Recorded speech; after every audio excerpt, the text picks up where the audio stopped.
Hello everyone, this is BigApplePie, and before I start with my Q&A video and also the explanation of why I left Bright of Discord, I would like to apologize that I did not upload this sooner. I promised I was going to do it in June, but I didn't. For that I apologize. But however, finally, I did it. Now, let's go on to the Q&A first, and then once I'm done with the Q&A, I will go on to the explanation of why I left Bright of Discord. So for now, let's begin.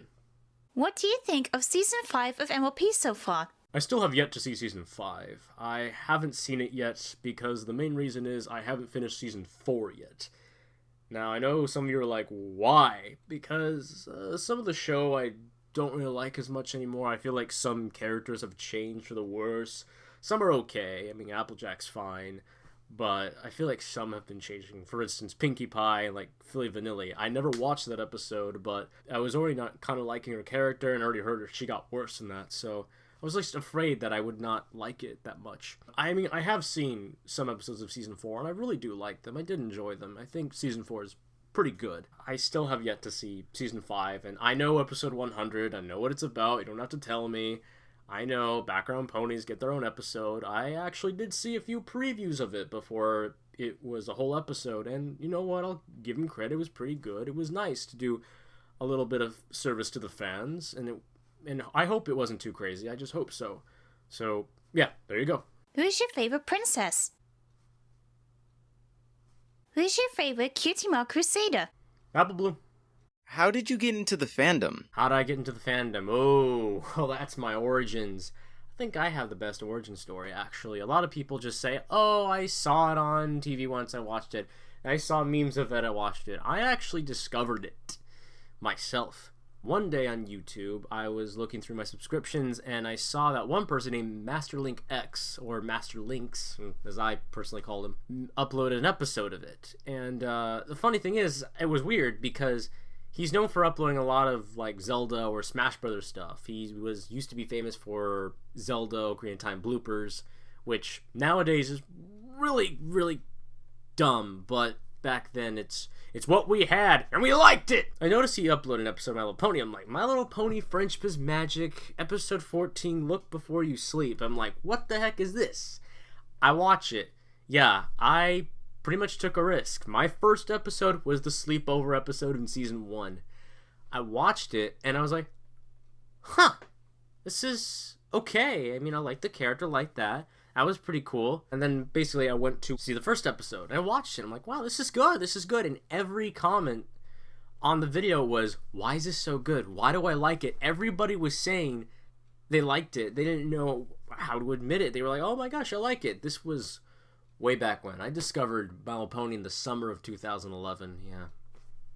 I'm that old of a brony. The thing is, I didn't know there was anything called a brony. I didn't know. I just was a fan of My Little Pony. I told a few people, like I told my parents, who were like, okay, weird. I told my best friend, he's okay now, but when I first told him, he was like, okay, bye. Like, no, don't go, don't hang up, don't hang up. And he's like, why do you like it? It's like, you don't understand. But then as I looked through stuff, I watched episodes, and before I knew it, I wanted to see more episodes, and I finally finished it. It wasn't until like after Season 1 I knew what a brony was. I didn't know about it.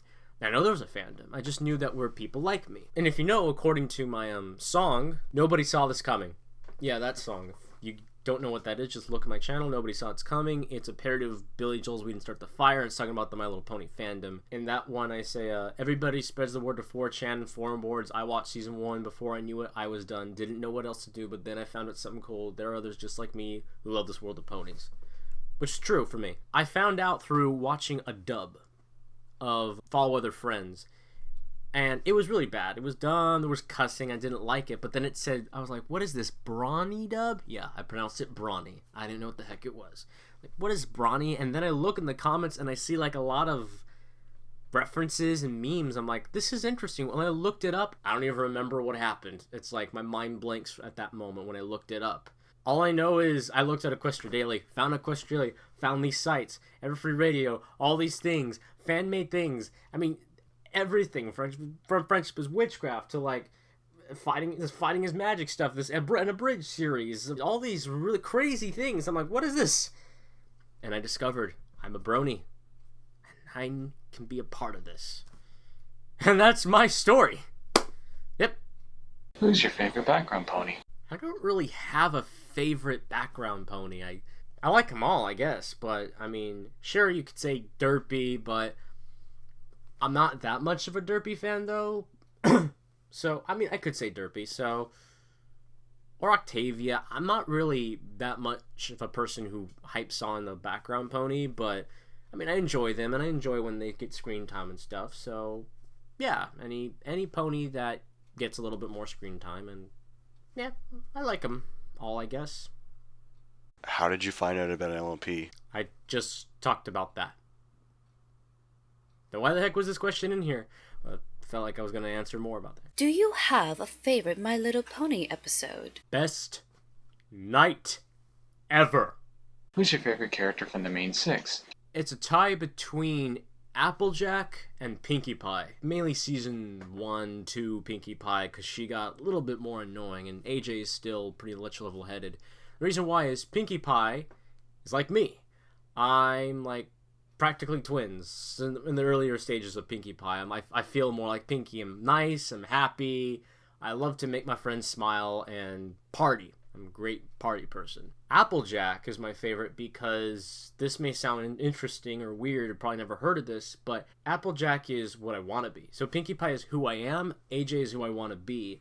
It may sound weird, but Applejack is, even though she's a Technicolor talking donkey, she's like my role model. This is the kind of person I want to be. I want to be able to work hard, eat right, without Kellogg's Frosted Flakes.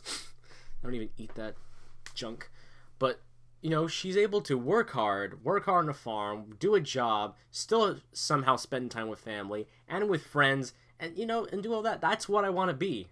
I want to be able to work hard. I want to be able to, you know, get my life sorted out. I want to be able to do things on my own and still somehow make time for friends and family.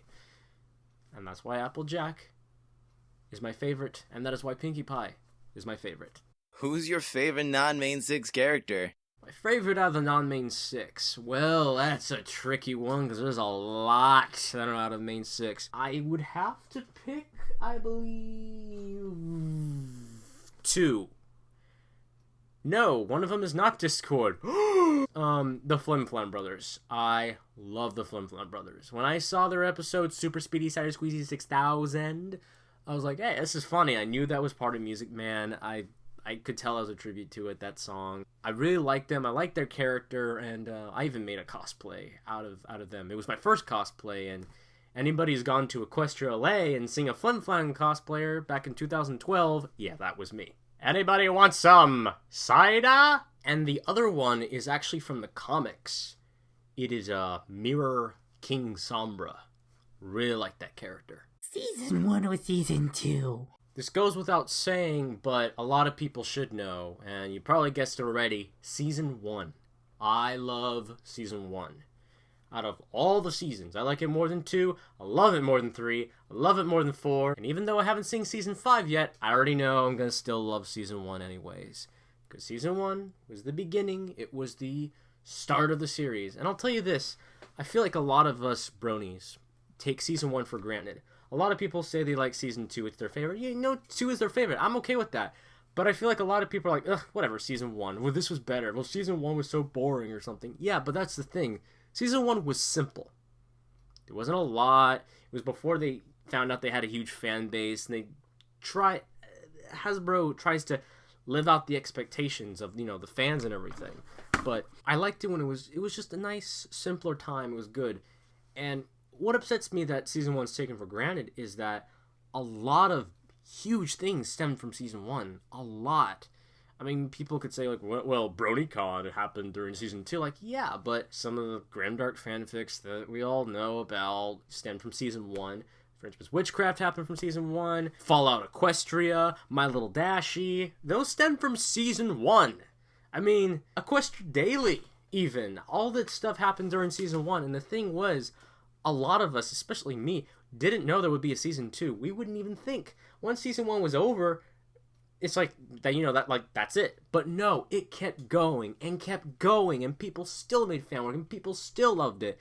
And then when Season 2 came around, we were so happy, so excited. And then more seasons, and more, and now it's kind of becoming a little bit overwhelming, and I feel like the people who write the show may be a little bit too overwhelmed where they feel like they have to impress.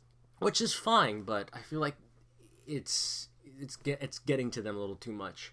But that's why I hate season 1 being taken for granted, and that's why I really like it. And plus, it has my favorite episode of all time. I love Best Night Ever. I watched it so many times. I could probably say every line in it if I wanted to, but that's going to take up too much of this video. And At the Gala is my favorite song. Who is this pony? That's easy. A lot of people get this answer wrong. Actually, that's funny. That's what I've done before. I asked people, hey, you know how to start a civil war? Who's best pony? And they'll go crazy. But fortunately, I know how to end it. And I will teach you the secret of how to end the civil war amongst bronies of who is best pony. And anybody who disagrees with this, I say is not a true brony. This also stems from season 1. It is not probably what you're thinking. It's something else, but season 1 is a very key part of who's best pony. It is not Rainbow Dash. Oh, it's not Vinyl Scratch. Ooh, it's not Octavia. Ooh, it's not Derpy. Nor is it Luna. Okay? It's something much bigger than that. Much grander than Luna. Much grander than Celestia. It is the Fausticorn is best pony. End of story. Best issue of IDW? Well, for the best issue of IDW, you have to consider a few things. There's the Friendship Magic line, there's Friends Forever, there's Micro Series, but they're all Friendship Magic though. They're just different lines of the Friendship Magic. Friendship Magic has more arcs, so it's like there's 2 parts or 4 parts, which is great. Yeah, one of my favorites is a 4-part, and sometimes there are some single parts, some one-shots. Friends Forever are mainly one-shots where they pair 2 characters, usually 2 unlikely characters together into a situation. Micro Series was 1 pony each a comic. So each of the main 6 got their own, each of the princesses got their own, and then the Kingdom Hearts got their own. That's together. And so I'll show you my favorites are, of course, this one's great. If you guys love the Power Ponies episode in season 4, then you'll love this. I'm not joking you. That is the Power Ponies comic. I would open it, but I have it sealed, and I just don't want to take it out again. But this is it. It's the annual 2014. If you find this, pick it up. It's really good. It's double the price of regular comic because it's double the pages. This was very well done. I liked it. And as you can see, there are other villains. They made up basically 4 villains for us, which is really good. I highly recommend this because it has a twist ending. It has 2 twist endings. Actually, 3, to be honest. Alright, next up we have what I believe the best of Friends Forever is this one.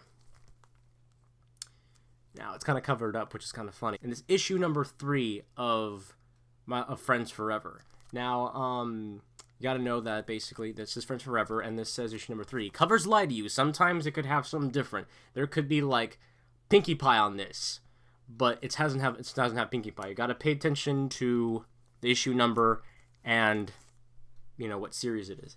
The reason why I like this one is because it's interesting to see a Celestia and Spike story. I mean, what are they gonna do with that? It's, you know what? I'll tell you this. It does bring up the whole I feel useless, Spike feels useless, but it does it very well, and actually better than what Power Ponies did. Even better. And the thing is that why I like it is that it explains why I like Celestia so much. I'm actually one of those people that really like Celestia, and I don't like all the dumb memes that go around about her. I don't want to mention them because they're just annoying and they're appropriate for kids to hear. But I really like her, and if you want to know why I like Celestia, read this. And if you read it several times, you'll understand how she teaches Spike, how she teaches the audience, how she is. It's very interesting. And last but not least, my favorite ones, I put it into these hard ones. The Reflections arc, the which that I was talking about. This has Mirror Sombra. Now, this is the Hot Topic cover, so there is no Trixie, there is no Star Swirl. Actually, there's Star Swirl, but in that's issue number 17, 18, 19, really cool, and 20. This arc is very, very well done. 17, 18, 19, and 20 of Frenchman's Magic. I like it. It's basically like an origin story and kind of explains what the heck Celestia was doing since Luna was banished to the moon for 1,000 years. I mean, what the heck would she do? So it says what she did, and in fact, it is the first time you ever get to see Starswirl the Bearded. Starswirl the Bearded is actually pretty cool. He's kind of like a Merlin from the Disney version of King Arthur. That's the best way I can word it, except a little bit kookier. There's all about a alternate reality, and it references Fringe, if you guys know what that is.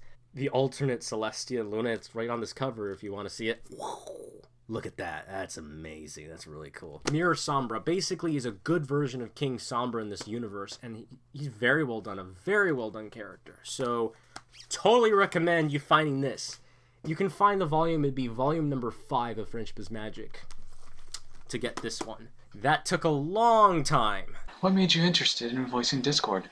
Well, I auditioned for all the males except for Spike because I let Sami-san have that, but it wasn't a matter of interest. Sorry if you were expecting something grander. What's your favorite part in voicing Discord? I like I can't say the word! Improvisation. Singing, that's, I'll get into that later. The other thing I like is, well, I think we should all know what it is.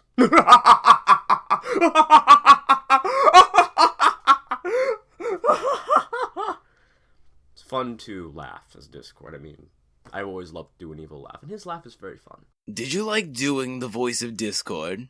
Yeah, I like doing Discord, but I like doing other characters too. For instance, Would you say that Discord's your favorite character to voice? well, not really. Not necessarily. I mean, I like to voice act other characters. I like to be other characters of My Little Pony. If I could be Big Macintosh or something, I'd be Shining Armor in this thing. If I could be the Flim Flam Brothers, Discord's not always my favorite to voice. I mean, he's fun to voice, but I like to be able to do other things. I don't want to be what you call a type actor. Like a person on TV or movies, they always play a villain because that's all they're gonna get. Because it's like, oh, they play a great villain, so everybody wants them as a villain. But then that gets annoying because that's all you're ever gonna see. It's like if you see me, it's like all you ever see is Discord, Discord, Discord, Discord, Discord. Now that's kind of annoying because you're already gonna know who it is. You're already gonna know who the freaking villain is. But it's nice if you could switch it up, and I want to switch it up. I don't always want to be the villain in something, or, the chaotic guy. I want to be something different. I would like to be the hero of the story, to vanquish the evil dragon, or something. How did you get into voice acting? Well, I first wanted to start voice acting because my father voice acted. I'm not sure he's doing anything right now, but he did a lot of stuff.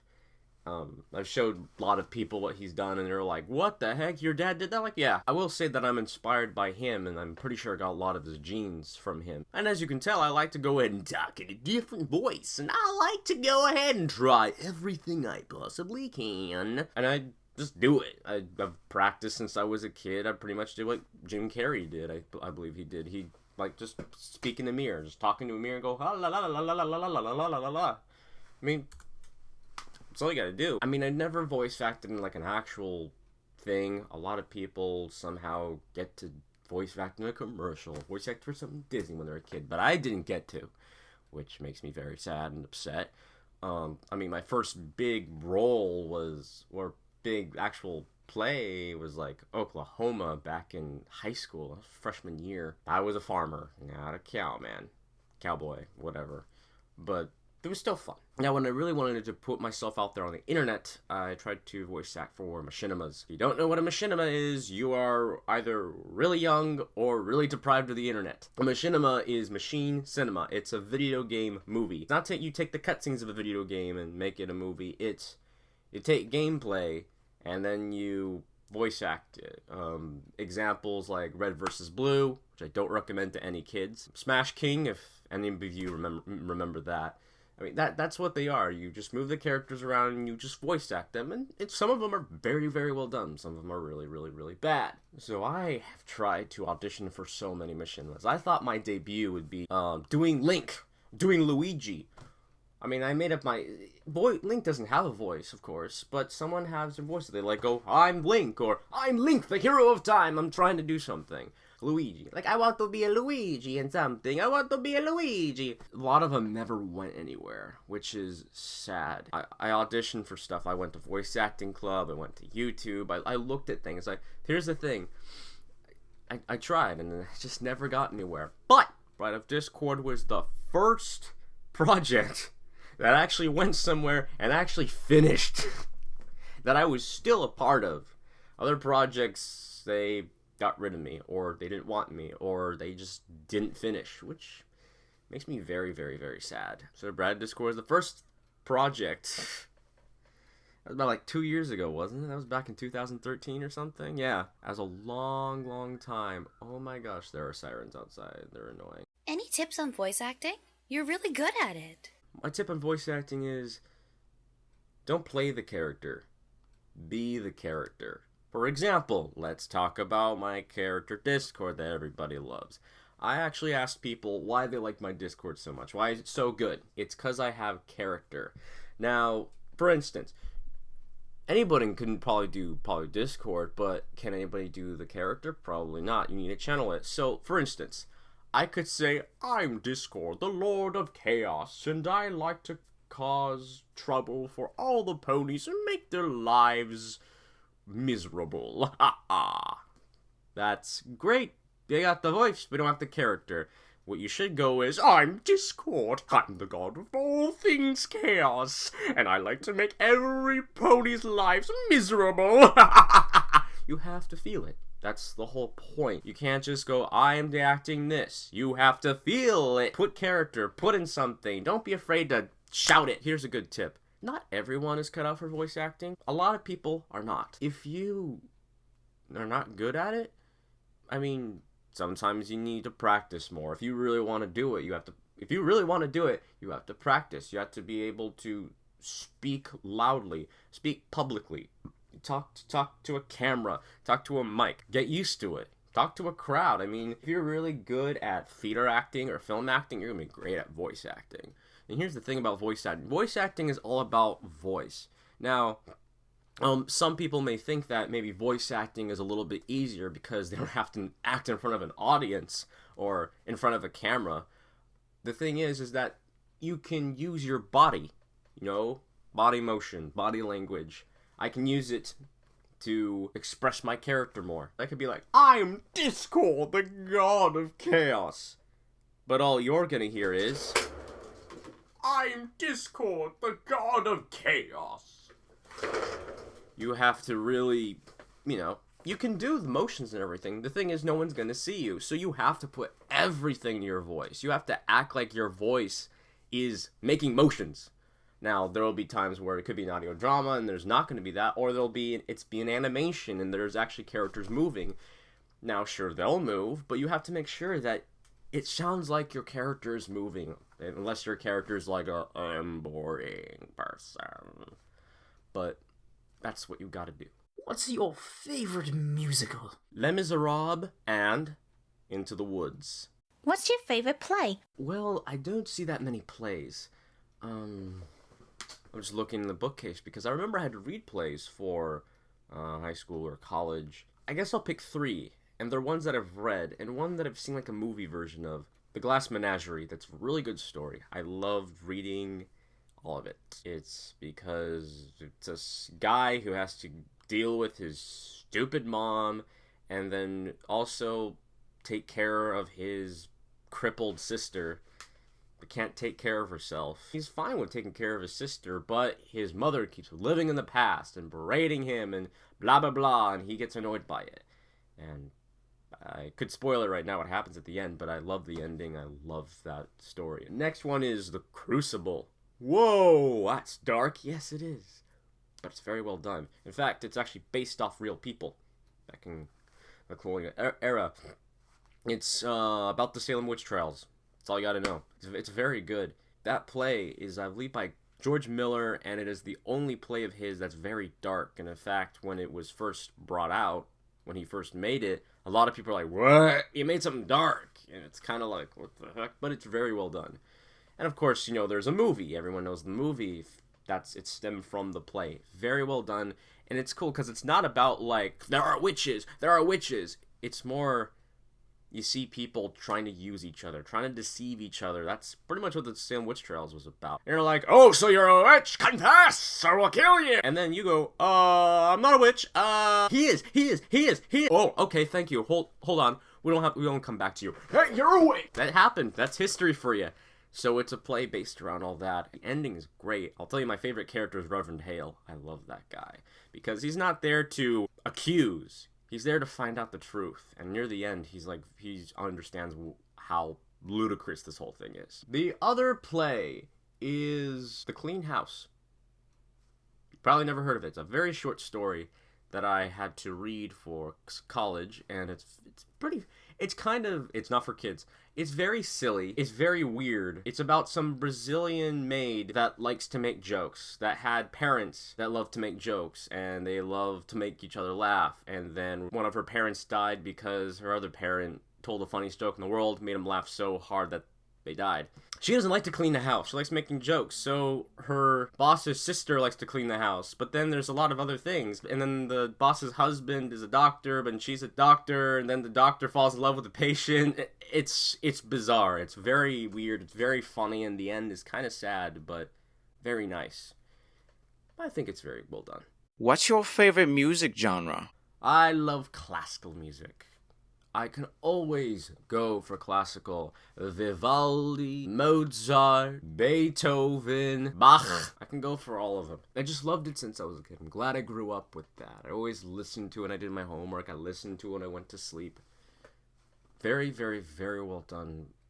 Very well done. I also enjoy the oldies. 60s, 70s, 80s music. Mamas and the Papas, the Monkees, the Zombies, Beatles, duh. All those really good songs back then. And, I don't know, they're just happier. They're just more enjoyable. Well, there's some that are very suggestive, especially as you grow up, you realize, oh gosh, these lyrics are really bad. Well, then you decide not to listen to them, or I decide not to listen to some of them anymore. And the last thing I really like is electro swing. What the heck is that? I'll tell you that, it's the best dance music ever. That's what you should play at a party. That's what we bronies should be playing. We shouldn't be playing dubstep. We should be playing electro swing. That is great dance music. Electro swing, house. And house is another genre, and it doesn't go together, but I like that. Here's a good example. Perov Stellar. Very, very, very good. I found it through a meme, pony.mp4, which is where you'll have a pony going like that while you hear some funny music that goes do do do do do do do do do do do do do do. And I was like, what the heck is this song? I look it up, and I find a whole genre. Now, a lot of bronies were trying to sing, I know this because of My Little Pony, and I didn't care. Instead of ruining it for every Perov Stellar fan, I actually went into it, and I'm like, wow, this is good. And there's a lot of funky people that dance. Or should I say a lot of people that do funky dance moves. Just some motion, take some crime, they do some good job. They dance to other stuff, like some Daft Punk or some dubstep or whatever, but they dance to a lot of cool electro swing, some Perov Stellar. So I highly recommend Perov Stellar. Best example for that kind of music. What's your favorite band? Well, as I mentioned before, I like Perov Stellar. Speaking more a little bit on that, you guys should check out the Coco album. That one's really good. I only like Disc 1. Disc 2 has only 2 songs I like, Your Man and Promises. Cat Groove is good. Unfortunately, Matilda has cussing in it for no good reason, which kind of ruins it. Monster's good. Libella Swing. The Phantom's great. The Mojo Radio Gang. You would love to hear that song. You might find a little thing on YouTube that's like a music video, but it's actually unofficial, but it's really good anyway. Jimmy's Gang. Look up these songs that I just told you. You're going to love them. It's going to be very addicting, and you're going to want to dance to them. Other bands, I like Fleetwood Mac. I like their little songs, Dreams and Rihanna. And I like Stevie Nicks' On the Edge of 17. That song is just like the white-winged dove sings a song, sounds like she's singing, who, baby, who. Queen, of course. Gotta love Queen. I really enjoy Queen. I love, Champions, Princes of the Universe, I Want It All, Bohemian Rhapsody, everyone knows that one. And Daft Punk. I mean, I can't forget about Daft Punk. I really love Daft Punk. Their Discovery album. It's like the only songs I've listened to, but I love the Discovery album. That has One More Time. Everyone knows that one. Or Derezzed, which is the song that they use in the Tron. Yeah, the Daft Punk compose the music for the second Tron movie, which is really neat. The next band is not really a band, but he's more of a singer who plays a guitar, but he does have like a band. Voltaire. Aurelio Voltaire. And I recommend starting with this. This is To the Bottom of the Sea album. I actually discovered him through a funny little game called... Don't want you to look in my closet. It's not good. I highly suggest this album. This is the very first album I've ever heard. I discovered him through a fun little game called Adventure Quest Worlds, and there was a Friday the 13th event. It's a little MMO and stuff, and they had like a little event for this. And he was a part of it. I didn't know who he was, but then it was the first time they actually had music in that game. Yeah, there was no music in that dumb MMO on the web browser. But he was in it, his voice was in it, and I'm like, hey, I like this guy's music. And I always listen to it, and I'm so glad that I finally, bought the... It's only one disc. He has a YouTube channel, and he describes how he came up with, like, this album, and then realized if he put it in a certain order, he could make a story out of it. It's very well done. The Industrial Revolution, How It Ruined My Life, Robber Baron, Stakes and Torches, Happy Birthday, My Old Friend, Coin-Operated Goy, Accordion Player, This Sea, The Beast of Pirates Bay, Tempest, The Ship's Going Down to the Bottom of the Sea, Death, Death, Death, Devil, Devil, Devil, Devil, Evil, Evil, Evil Song. No, I'm not joking. That's what it's called. He's one of my favorites. Don't really recommend him that much for kids, but he does have a kid album. I think it was called, like, Spooky Songs for Creepy Children, or something like that. He did music for Grim Adventures of Billy and Mandy. I'm not a fan of that show, but if you know the song Brains, Brains, I Won't Lie, I'll eat their brains till they're zombified, that was him. That was him singing that. So, he did that. Voltaire's music is goth. But it's not the goth you're kind of thinking, because even he was thinking that a lot of goth is kind of ruined with what's like electronic music. He's like, what is this? This isn't really it.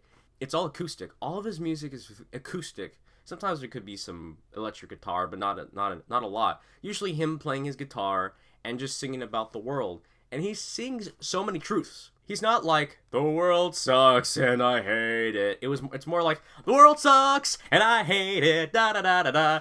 I think the world sucks, but I'm gonna sing in a happy tone, blah, la, la, la, la, la. Some of his songs are more deep, dark, in depth, and serious. I recommend one song by him. If all of you gotta listen to it, even the kids gotta listen to this. Good Night, Demon Slayer.